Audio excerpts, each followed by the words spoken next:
அனைவருக்கும் காலை வணக்கம். இன்னைக்கு டிசம்பர் 8ஆம் தேதி ஞாயிற்றுக்கிழமை.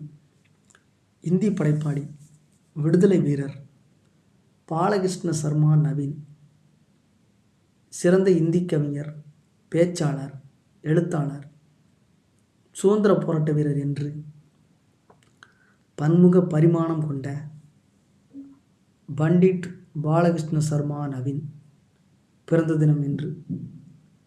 மத்திய பிரதேச மாநிலம் ஜாஜாப்பூர் மாவட்டத்தில் உள்ள பயானா கிராமத்தில் 1897 பிறந்தார். அங்கு சரியான கல்வி வசதி இல்லாததால் ஜாஜாப்பூர், உஜ்ஜைன், கான்பூரில் பயின்றார். கவிதை, உரைநடை இரண்டிலும் அதிக ஆர்வமும் திறனும் கொண்டிருந்தார். கணேசங்கர் வித்யார்த்தியின்